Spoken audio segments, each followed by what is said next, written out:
Avgust je najtopliji mesec u godini i očekivano toplotni talas je nad regionom i trajaće dugo. Ukoliko vam se čini da će vaše biljke preko noći da se osuše, možda nije problem toplotni talas, već je problem pre svega loša nega biljaka. Zato ću u ovoj epizodi da govorim šta da preduzmete da promenite to, odnosno šta da uradite kako bi vaša bašta izdržala toplotni talas. Ovih dana provela sam puno vremena na putu i dok sam prolazila različita sela i gradove, ono što sam gledala naravno jesu bašte. I ono što me je šokiralo jeste da je najveći procenat tih bašti potpuno spaljen. Biljke su spaljene, one su izgorele i to je nekako jako tužno zato što ulažemo veliki trud da odnegujemo biljke i onda preko noći toplotni udar koji se desi odnese kompletnu baštu. Zapravo, sve vreme sam gledala te bašte i pratila gde su baštovani napravili kardinalne greške. I upravo o tome želim da govorim sada. Ova epizoda se ne odnosi samo na bašte koje su u permomodelima, već se pre svega odnosi na zemljane bašte. Jer sve bašte koje sam videla su zapravo bile zemljane bašte i reagovale su burno na toplotni talas. Pogledajte baštu iza mene. Ona je bujna, plodonosi kao da se njemu uopšte ne tiče toplotni talas. I znam da će biti mnogo komentara tipa ti imaš puno vode, ko ima puno vode ima i bujnu baštu. Zapravo, ovde nije reč o vodi. Da li bašta može da plodonosi bez vode? Naravno da ne može. Bašta bez vode može da izdrži, možete imati vizualni izgled bašte, ali ako želite da vam bašta plodonosi, morate imati dovoljno vode. Dakle, nije o tome reč. Ovde je reč o pravilnom zalivanju i pravilnom negovanju biljaka, jer mogu svaki dan da natapam svoje biljke. Ako imam dovoljno vode, ja ću im napraviti veću štetu nego korist, pre svega zbog toplotnog talasa. Izašla sam sada dok je toplo da biste vidjeli kako biljke reaguju na visoke temperature i da biste uopšte vidjeli ovu transpiraciju. Zapravo, dva pojma je potrebno razumeti kod toplotnog udara koji se dešava biljkama, a to je transpiracija i koren. Kada imamo 40 plus temperature, zemlja je mnogo toplija, zemlja je rerna, ona ima 50 do 60 stepeni Celzijusovih. Mi smo u permomodelima, ja sada govorim uopšteno. Dakle, ta zemlja je rerna za koren biljke. Ukoliko se svaki dan zalivaju biljke, razvija se površinski koren. Koren se nalazi upravo na tom mestu gde je najtoplije i koren se kuva. Kuva se život oko korena, mikroorganizmi i sam koren se oštećuje. Zapravo, takav koren nije funkcionalan, ne može da usvaja hranu, biljka propada. Postoji još jedan element koji je ovde potrebno da razumete da biste razumeli svoje greške, je transpiracija. Pogledajte kako su ovi listovi pali. Ovi listovi nisu znak da biljke propadaju. Naprotiv, ovi listovi su znak da je biljka funkcionalna, jer biljka ima transpiraciju, dakle izbacuje vlagu u vazduh. Kada je temperatura vani 40 plus, transpiracija je veća, jer višak vlage odlazi u vazduh. Suv vazduh upija vlagu u sebe. Upravo se biljka brani time što će spustiti svoje listove, na taj način sprečava da se višak vlage, odnosno velika količina vlage emituje u vazduh. Ukoliko je koren funkcionalan, on će vrlo brzo da povuče vlagu i da nadoknadi vlagu u listu. Zato se listovi noću vraćaju u normalu, a u toku dana se spuštaju. Kada je u pitanju toplotni udar kod biljaka, koren se nalazi u najtoplijem delu gde je rerna, dakle 50-60 stepeni, dakle on se nalazi vrlo plitko i gori. Takav koren nije u stanju da reši problem transpiracije, odnosno fiziološku pojavu.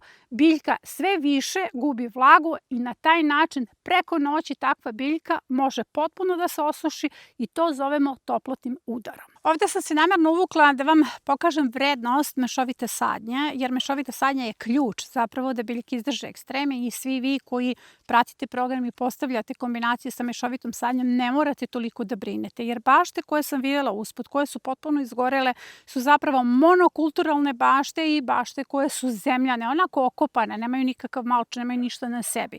Tako da se dotičemo sada jedne druge teme, a to je malčiranje koje je ključno ako želite da sačuvate svoje biljke, ali želim da vidite i nešto drugo. Recimo, ovde se nalaze krastavci koji su ovisnici o vodi i oni zaista ne podnose toplotni talas bez velike količine vode. To je još jedna tema koju ću da obradim, a to je šta zapravo moramo malo češće da zalivamo.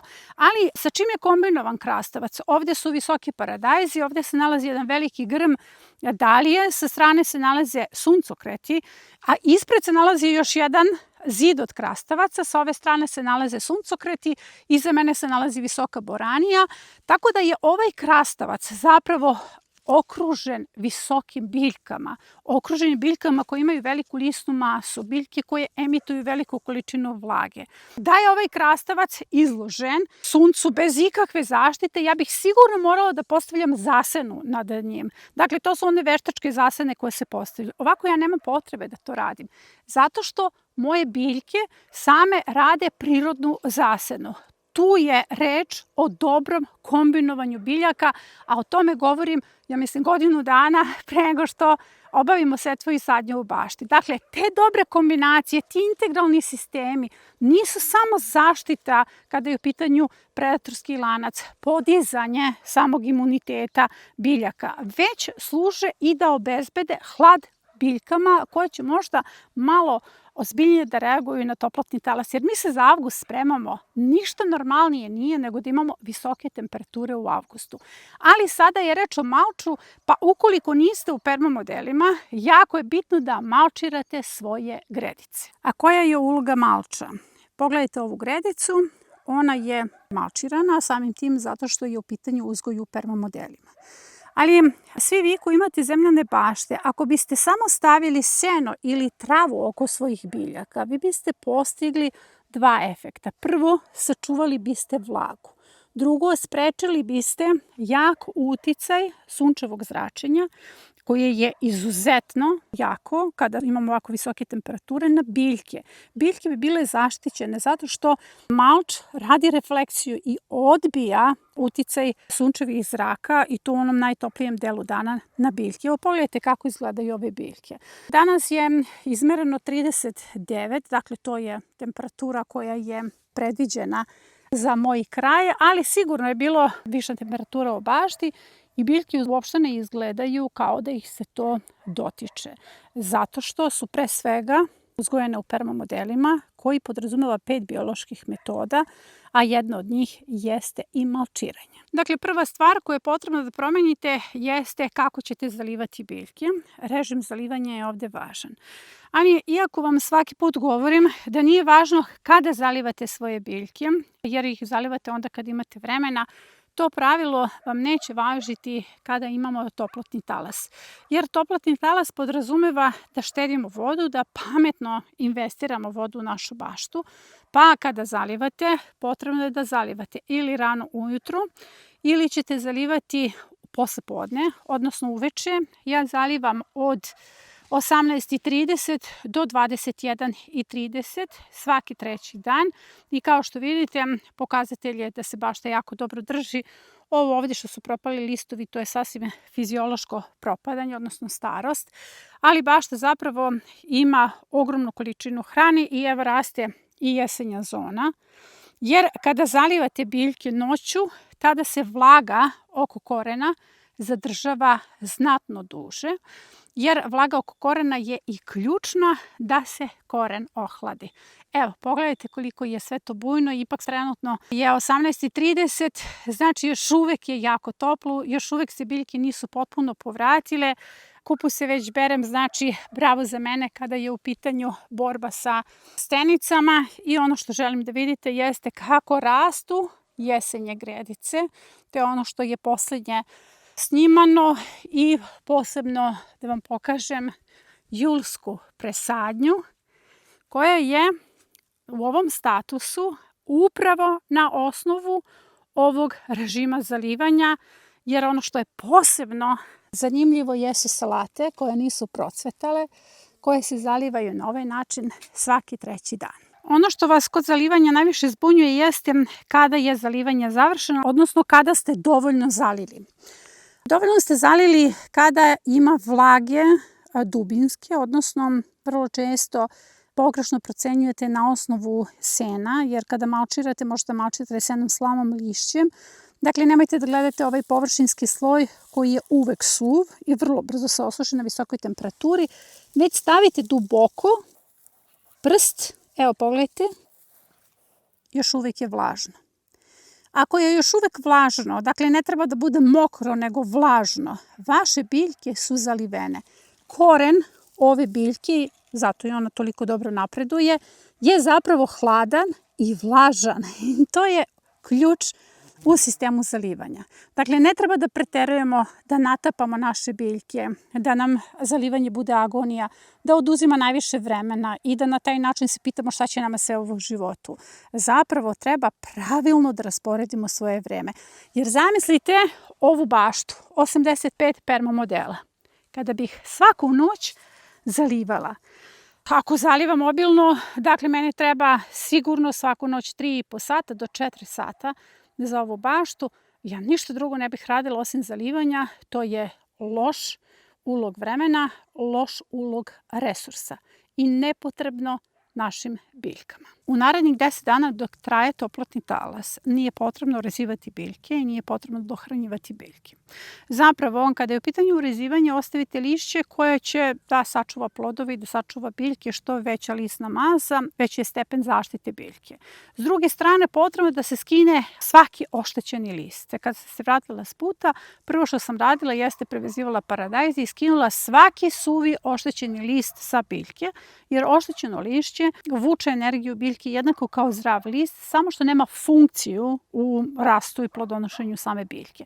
Dakle, to vam je kao da imate bure koje curi i sad vi trebate da zapuštite tu rupu. Dakle, skinite samo oštećeno lišće.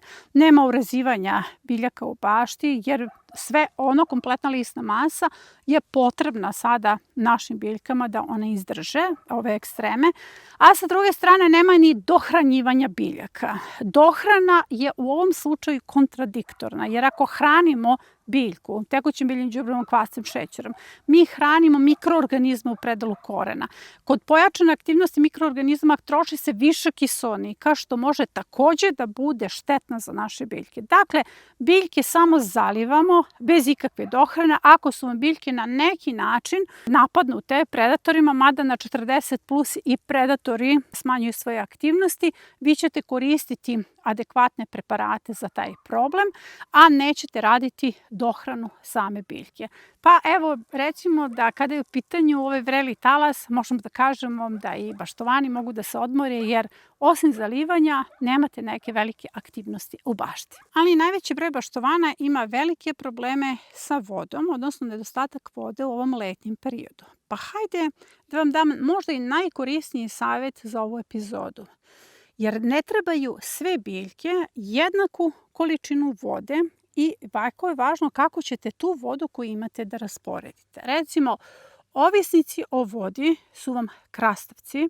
Njih morate da zalivate obilno jednom u 3 dana, poželjno je čak jednom u 2 dana. Takođe, ovisnici o vodi su kupusarice, obavezno zalivanje obilno jednom u 3 dana. Konačno su se oporavile od napada stenica i sada je potrebno da intenzivno rastu, naročito ukoliko je u pitanju decembarska presada kao kod mene. Evo na ovoj gredici imamo samo jednu biljku koja je ovisnik o vodi, u pitanju je salata.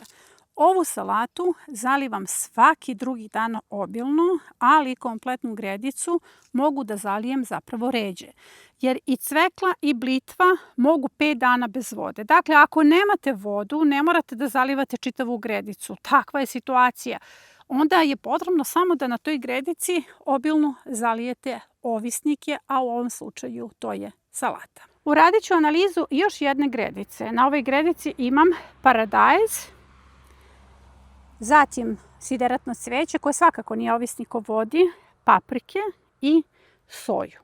Ovde je jedini ovisnik o vodi zapravo soja. Iznenadit će vas da paprika može 4 do 5 dana bez vode apsolutno se ništa neće odraziti na nju, njoj je potrebna toplota, ali nije toliki ovisnik o vodi.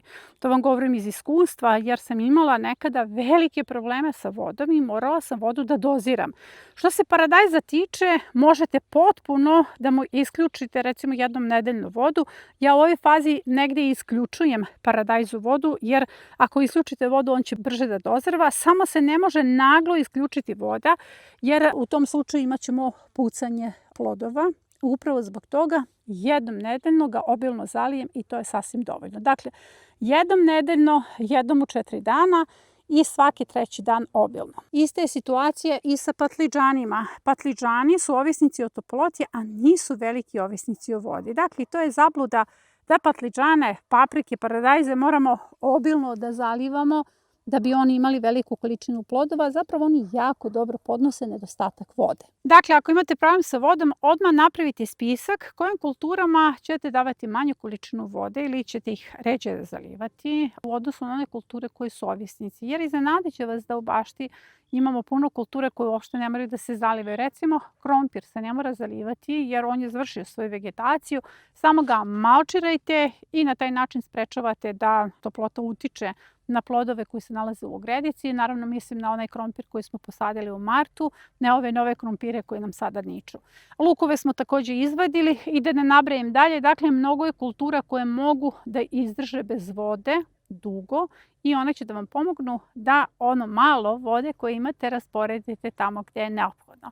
To je sve za današnju epizodu. Nadam se da vam je bilo od koristi i ova epizoda je posvećena svim baštovanima koji se tiho bore protiv toplotnog talasa. Evo, predatori me napadaju. Oni koji ustaju rano ili ostaju u bašti do kasno, kao što ja ostajem u bašti nekada do 10 i zalivaju svoje biljke, bore se za svaki plod, malčiraju i na taj način se bore protiv toplotnog talasa, jer svaki trud u baštu se isplati, jer to pokazuju bašte koje su pune plodova. Ja vas pozdravljam do naredne epizode, samo ću da vas podsjetim da je paket Prirodna zaštita bašte još uvek dostupan i da se više informacije nalaze na linku koje je postavljeno u komentaru ispod ove epizode.